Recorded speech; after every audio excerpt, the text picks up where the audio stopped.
Congress party వస్తుందా? KCR party వస్తుంది. ఎందుకు కేసీఆర్ పార్టీ? వాళ్ళ వైఫ్ లేడు కదమ్మా. కే ఇప్పుడు సునీతమ్మకి టికెట్ ఇచ్చారు కదా. సునీతమ్మకే ఓటేస్తా. ఎందుకు? ఎందుకంటే ఆమె నాకు అభిమానం, చాలా ఇష్టం. ఒక కొడుకుండు, ఒక కూతురు ఉంది. ఆమెను పెద్ద చదివియాలి. ఆమె ఎవరు చూస్తారమ్మా?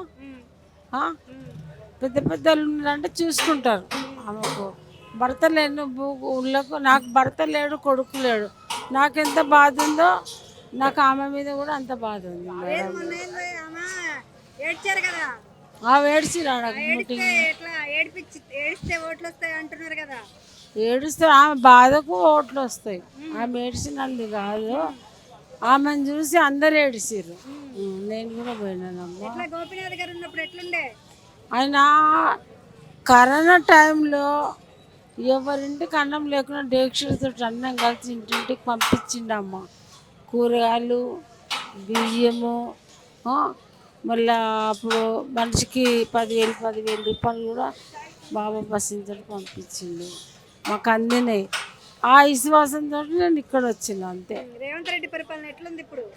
రేవంత్ రెడ్డి మళ్ళా ఇది పోయినాక ఏమొస్తుందో తెలియదు. ఇక ఎట్లా free bus, free gas, free current? Free current వస్తే అప్పుడు ఆయన వచ్చి ఎక్కిస్తాడు. అప్పుడు ఏం చేస్తాం? ఆయన వచ్చి ఎక్కిస్తాడు. ఇప్పుడు చెప్తాను. లేదు మేడం, ఇవ్వలేదు. రాజుకపోయాడు.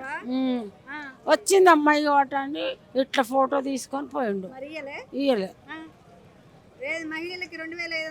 ఏది లేదమ్మా.